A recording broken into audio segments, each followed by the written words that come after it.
Hi and welcome to a new episode of the State of the Net podcast. I'm Paolo Valdemarin. And I'm Ewan Semple. And this time it took only 24 minutes before we got all our technology to work and we could start recording this. My fault. Well, it wasn't entirely my fault, but it was me that was struggling. But yes. Yeah, it's a story about when you turn off Bluetooth, suddenly you can't control your computer with your Bluetooth devices. I think we've all done that. Yep, that was exactly that. But I'm now fully connected and wired, and well, no, I'm not wired, but I'm ready. We're off. Good. So how have things been in the last months? Yeah, it's been a while since we last recorded, hasn't it? I mean, it's well, obviously in the UK we've been going back through another lockdown period, but I've been doing more work, which has been nice. A couple of clients came back out of the blue and asking me to do two things. One was around, it was a group of people who have to pitch for funding and would normally do that face-to-face and normally do it with people they know, but that's now being changed because of COVID. They can't meet, and it's people that they're less familiar with. So they were basically asking for some advice on how to build relationships and to then be effective in communicating through online tools, primarily video, which was fascinating. And then the other group was about knowledge management and about how to collaborate and share stuff more effectively. And again, that was, I think, being partly driven by the fact that more and more people are working from home, and so the usual serendipitous water cooler conversations couldn't take place as they would normally. So I just thought it was interesting that I think it may be, just a sign of how many people are trying to adapt to what's happening and make the best of it. It's probably interesting the fact that many of the things that we have been preaching about for the last way too many years around capturing this soft knowledge that happens between documents.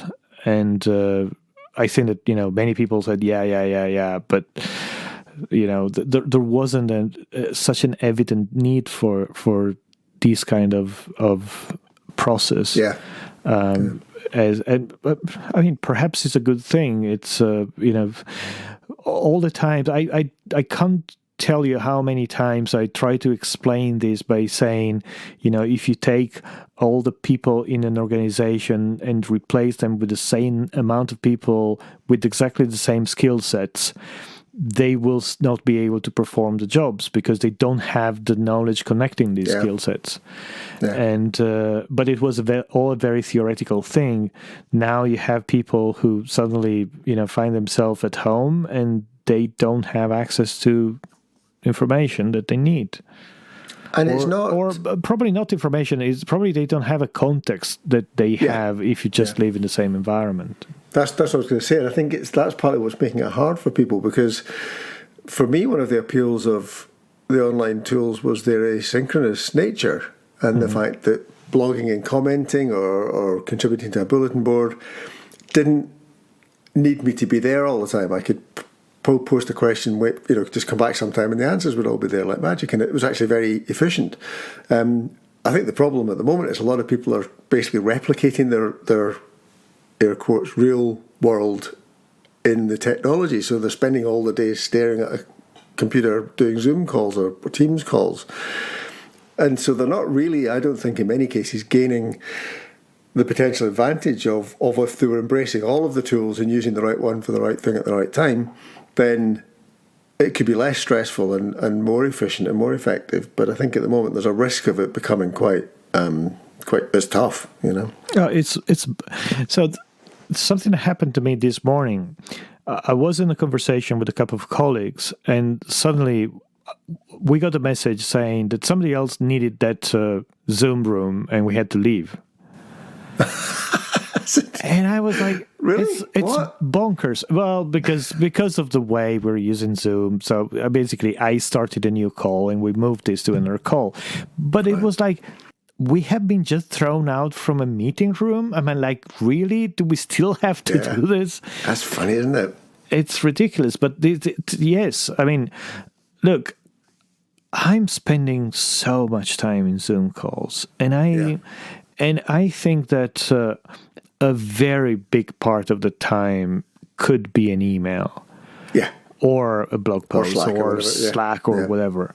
But it's just the way it is, and there is perhaps there is some degree of need for human connection that we all need.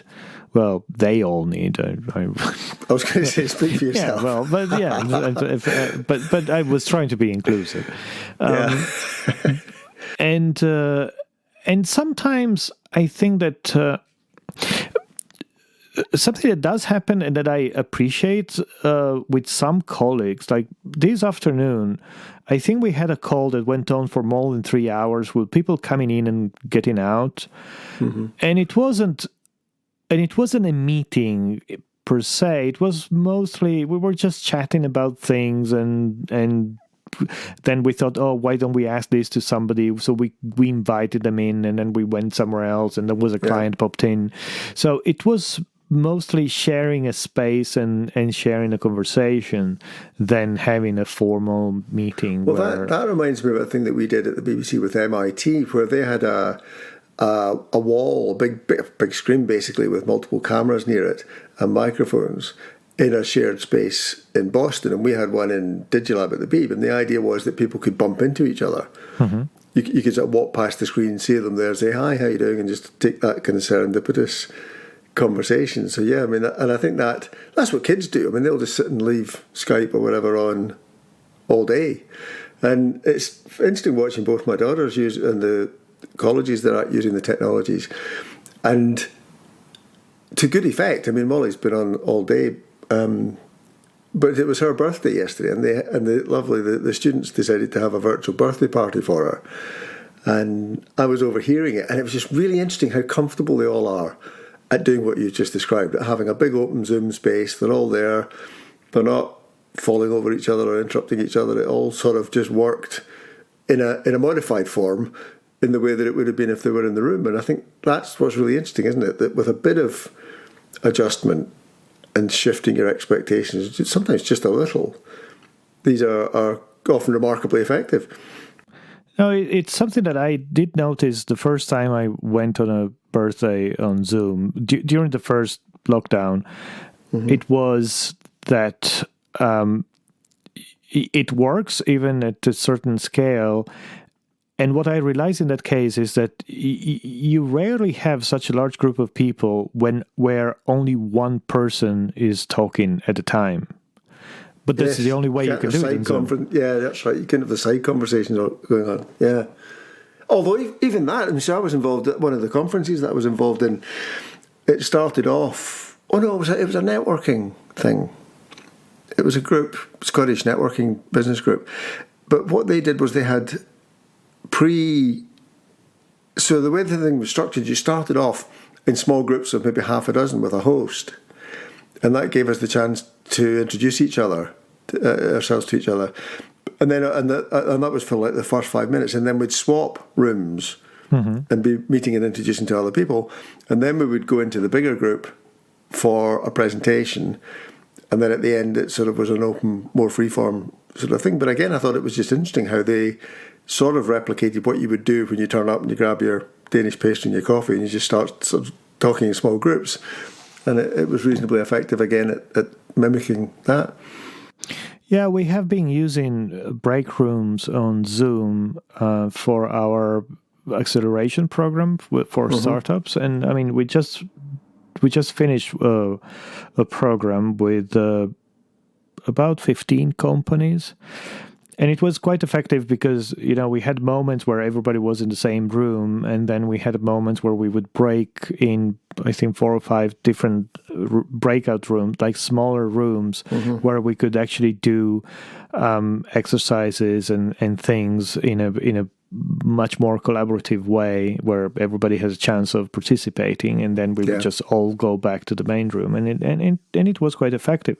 Something that we have also been doing recently is having parties, quote unquote, with breakout rooms. And it's a bit tricky because you basically need to make everybody an administrator of the call. But once you do that, you can jump from room to room. And everybody can move to any room they want. Has anybody ended up drunk in a bedroom with somebody that they don't know? Well, I mean, so we set up rooms. So you have, the bar, you have sports, you have business, you have things. And then you can just wander from room to room and meet people in a different room. And this is all with a basic Zoom account without any special software or license or devices. Yeah. And it works. I mean, if one likes parties, I suppose. So it's funny you should say that, because I've now had maybe 3 or 4 friends, and we've all sort of confessed that we're quite happy that we're stuck at home, and that we don't have to meet people, we don't have to pretend that we enjoy it. Which is I was. So here I'm in Italy, and. In our region, we moved about 10 days ago from level yellow to level orange, which is not as bad as level red, but is worse. And basically, shops are open, but we're not allowed to leave our municipality. That in my case is very, very small. You can go to the next one over but you need to bring with you a piece of paper saying where are you going, why are you doing that, and you can only do it if there is a need. But I need to go to the supermarket. That's good enough. Yeah. But the funny thing is that when we moved to from one level to the other, I didn't notice. I mean, because it's basically my days are walk on the woods in the morning, 6 hours of Zoom calls. Yeah, there is absolutely no change. So I can't go to the shops. Yeah, I wasn't going. I can't go. Restaurants are closed. I wasn't going to any restaurant before. It's like my life is just the same. And it's funny what it does to time, isn't it? I mean, and the repetitiveness of it. I mean, I sort of forget did I make dinner yesterday, or did Penny, or whose turn is it to do the dishes? And you sort of end up not caring because you don't know what day it is and they need done. Which is interesting, isn't it? I mean, because I think, again, talking to somebody this morning from Canada about how chilled it's sort of making people, because there's no, we're not able to rush around so much. We're not able to be so driven about things that I think it's hopefully teaching people the value of maybe just relaxing a bit more and not worrying about whose turn it is to do X, Y, or Z, and just getting on with it, because you're there. There's nothing else to do. You might as well do the dishes, Yeah, it's a very good time for meditation. I wonder if the vaccine will change everything back to... But we'll just rush back to, hope not. I mean, that thing about behaviours and, I've talked on the podcast before about my inclination to spend less time in social media platforms, Facebook, whatever. And mostly I am. I mean, I'm not spending the same amount of time scrolling through my news feeds by any stretch. It's more if I've shared a supposedly cute picture of the cat, have people responded to it. But once I'm in there, I have to be so aware of not getting sucked in and scrolling through. And, it's that indignation engine, as I'm beginning to call them. I'm watching other friends getting really indignant about stuff and wound up about stuff, and there's plenty to get wound up about, and sort of finding myself questioning what ultimately the value of that is, and enjoying the kind of relatively calmer thing. And it's teaching my brain again to read properly. I read books constantly, but I mean in terms of reading people's blog posts or whatever, reading articles online, that I'd fallen into that too long didn't read trap and would skim stuff. But I'm actually beginning to enjoy, because I'm not jumping off to see the next thing that's on Facebook or Twitter, taking the time to sit and read it properly. So I'm enjoying going a bit slower in that as well. Yeah, I read some of your posts on your blog about this, and I think that even if I'm still quite frequently scrolling through Facebook, I'm realizing that I rarely get upset about things anymore. It's I'm slightly annoyed by things and posts that are trying to upset me. It's a bit meta, but yeah. Yeah, but but it's not enough to. It doesn't create enough stress to actually be harmful. I think it's. No. I mean, for example, with the news that yesterday that Maradona died. Yes. And he played in Italy, so they stopped all the news in the country, and everybody had to report about it.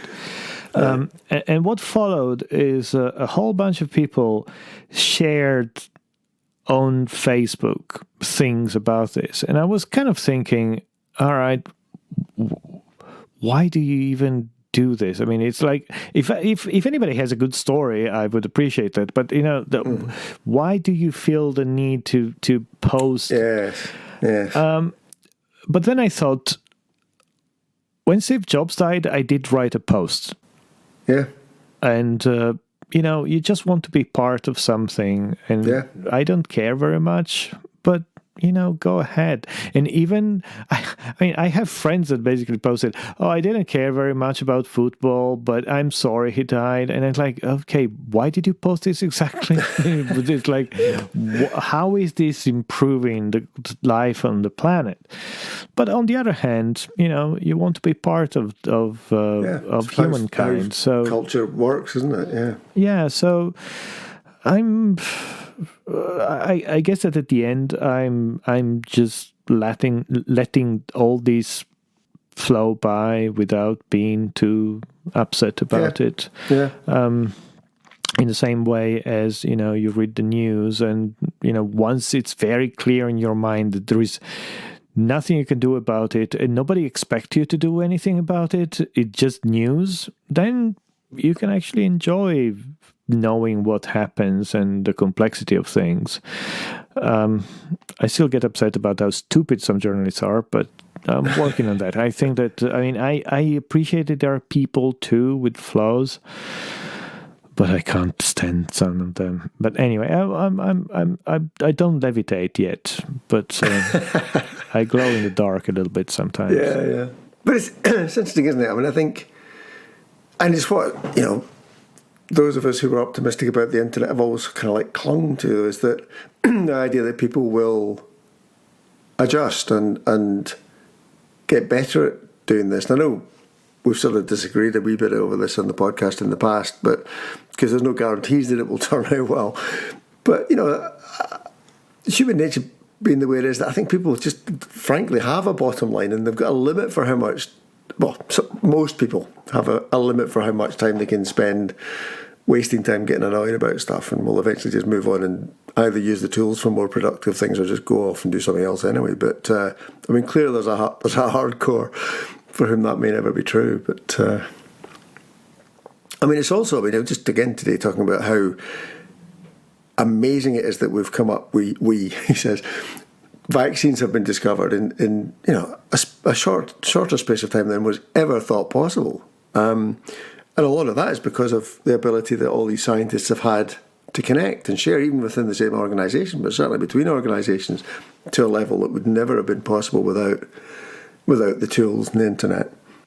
Yeah, I guess that we always get to the same point where I agree that some smart people can do great things with the internet.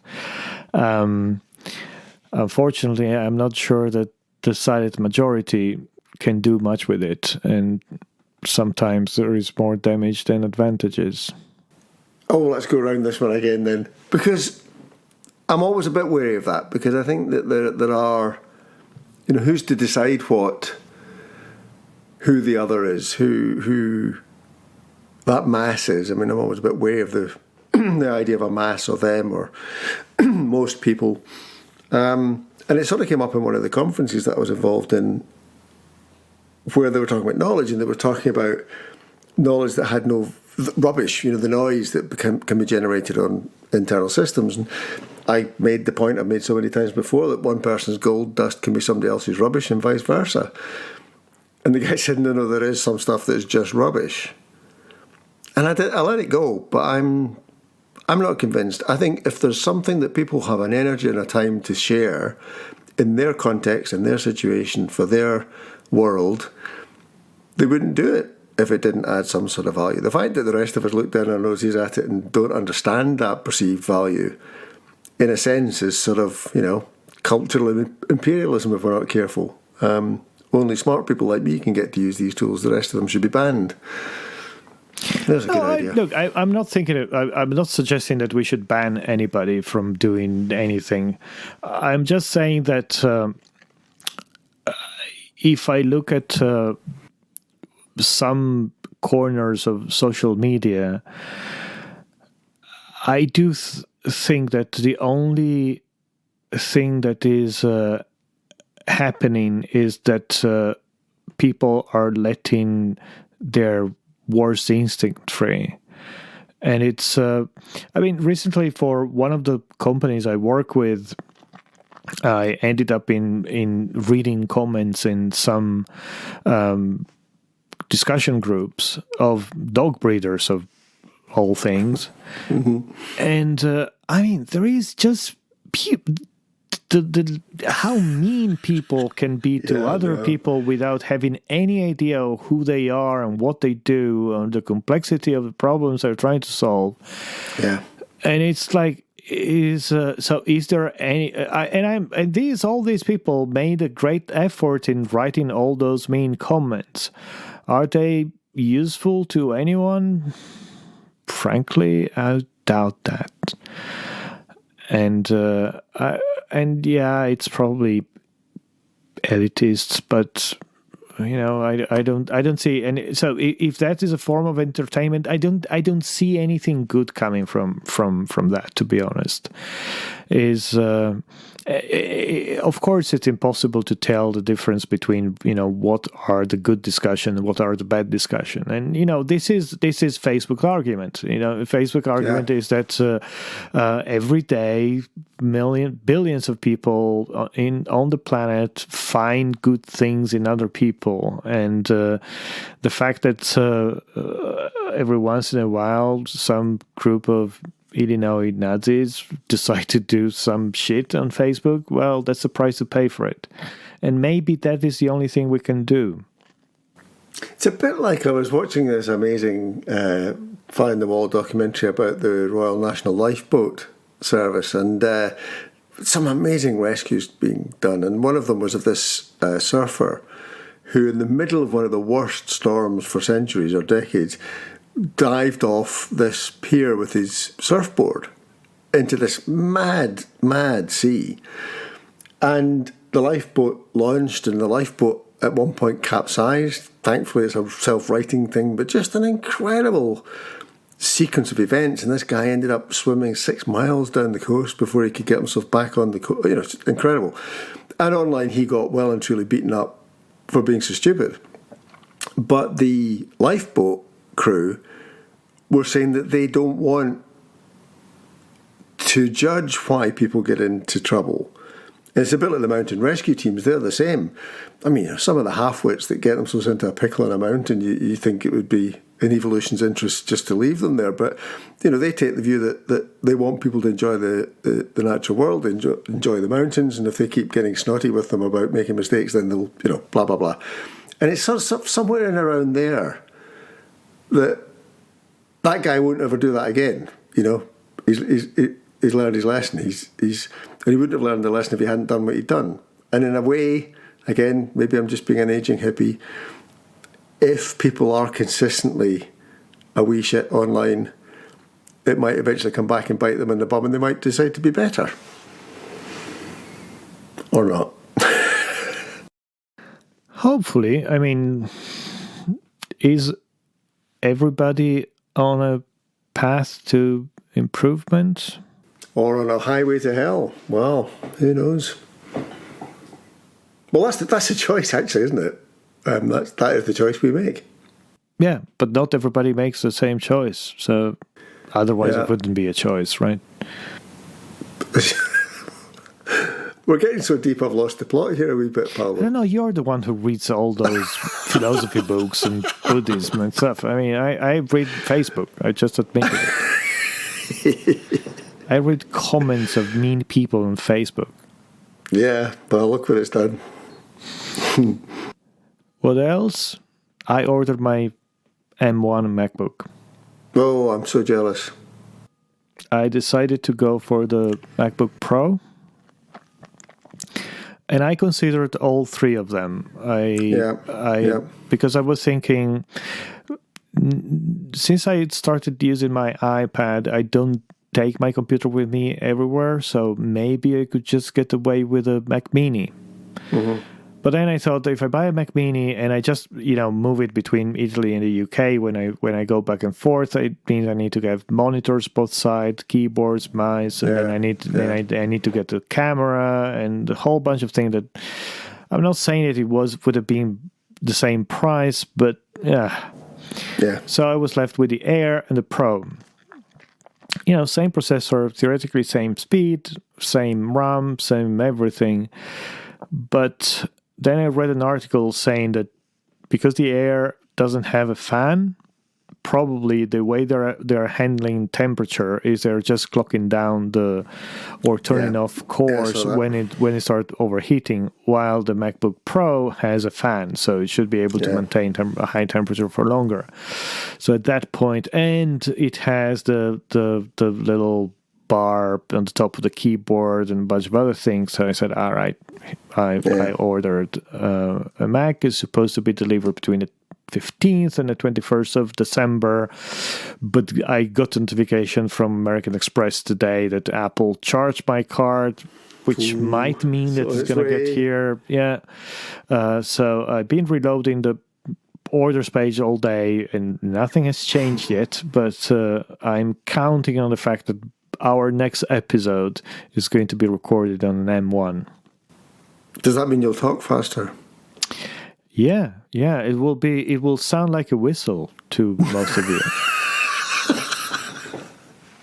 But it's amazing that, it is a huge step change, that new chip, isn't it? 16 cores, or was it 16 billion transistors or something ridiculous? And there was we were talking about a guy who'd done a video of him going through all the standard issue Mac apps, of which there's maybe 16, 20 or so, on the dock, and he just goes through and clicks each one to open it up. And genuinely, your brain, because it's used to having to wait a moment or two, there's no delay. Just boom, boom, boom, boom. All the apps just opened instantly. It's even just at a much, much more trivial level. I'm recording them. People might have noticed this will sound slightly different, but I'm recording this at the iMac. And it's partly because I'm finding myself, having loved the iPad, and I still love the iPad and will continue to use it a lot, I'm sort of more drawn back to the Mac because of Big Sur, bizarrely. Not just Big Sur, the fact that it's cleaned up a number of issues with the hardware on the iMac for me has meant that it's now running really fast. But there are some things about the interface that they've just improved significantly. And like I say, I found it interesting that I'm finding myself drawn to sit in front of this rather than the iPad on an increasing basis. And that's with a 7-year-old bit of hardware, Oh, look, I've been running betas of Big Sur since last summer. And, how much I appreciate these little changes in the interface and being able to use the tools. I was actually putting up with a whole bunch of things not working and crashing all the time, and still was happy with the quality of the experience. The work they did, I think, is very good. There are maybe a few flaws here and there, but overall, I'm really, as a designer of digital things, I find this inspiring. It's really. I find that working with tools that inspire you is important. That you're drawn to use. Yeah. Yeah, it's and finding ways to optimize things, finding ways to do things better with the digital tools that we have is so important. And it's something that I try to convince all my young designer colleagues about. It's, you should consider your computer, it's a toolbox. And to some degree, the same way you can judge, the work of an artisan from his tool set. I mean, a good artisan has always these beautiful tools that are selected and crafted and improved over the years. And in the same way, this intersection between design and decision that come from Apple with how you customize and how you weave this into your process, it's so satisfying. And it's going to be interesting to see how much if shortcuts moves across, because that's been one of the things that I've enjoyed so much on the iPad is the high level of easy automation for things and the community that's built up around that. And there's so much innovation and people building really hacky, cool tools that allow you to do even more than the basic shortcut stuff does with Apple. And, God bless AppleScript, but it's been around for an awfully long time and not seen an awful lot of love. And it would be great if along with the sort of refreshed interface, they maybe brought some of that capability so that more people could begin to tinker and build stuff that makes life that little bit easier and more fun.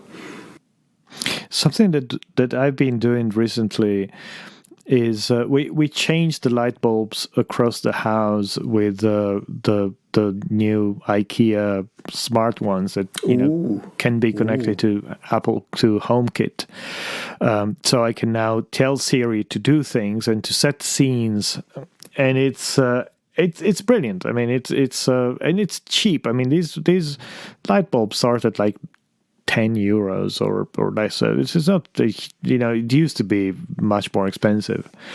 And and the funny thing is we have I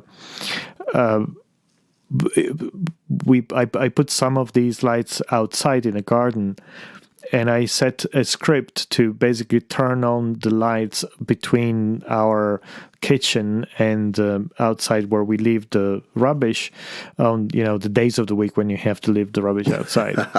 And I call this script Scovazze, which is the local dialect for rubbish.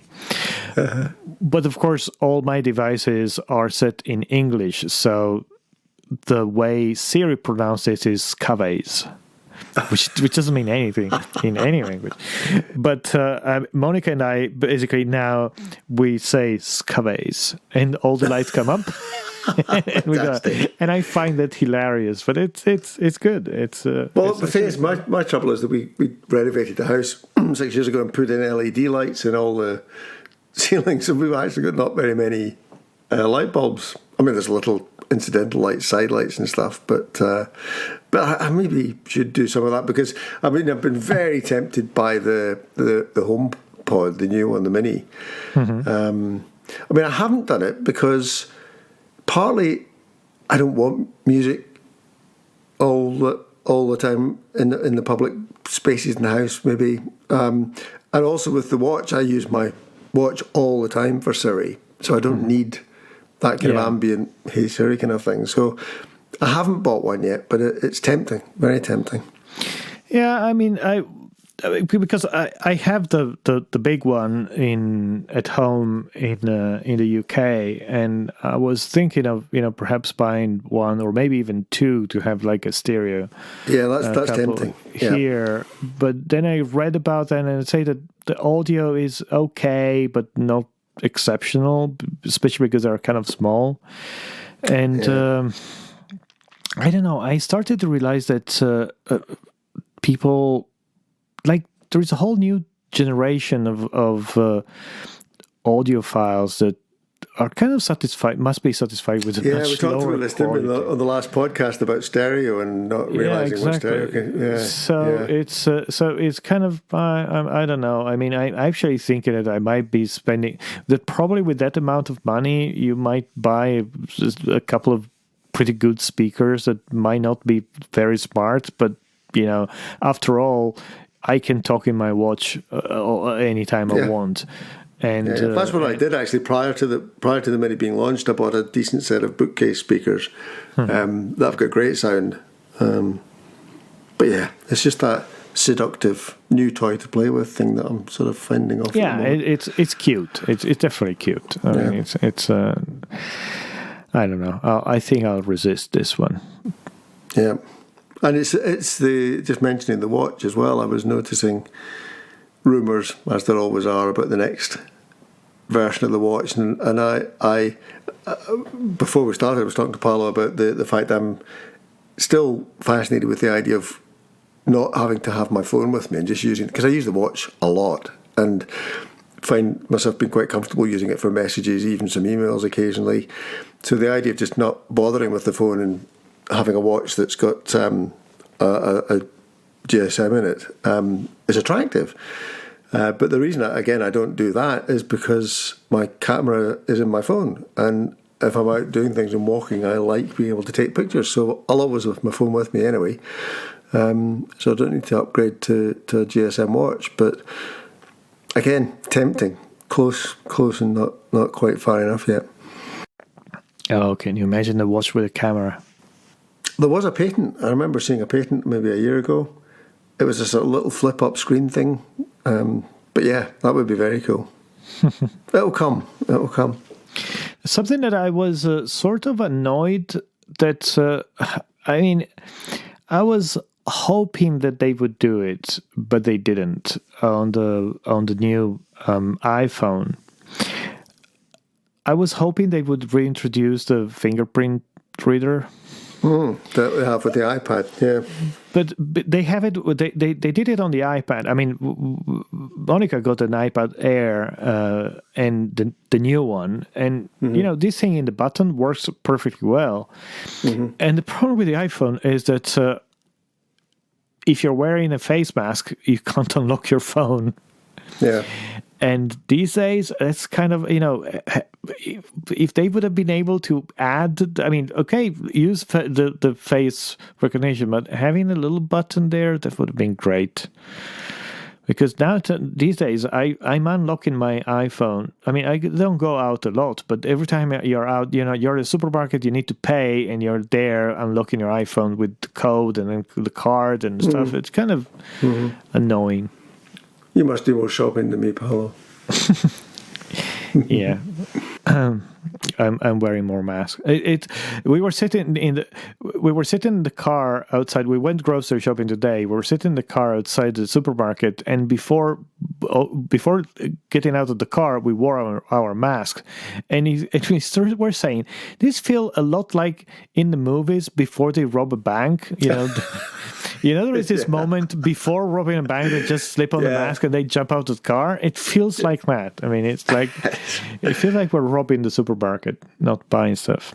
It's funny, isn't it, how we're all adapting and adjusting to that as well.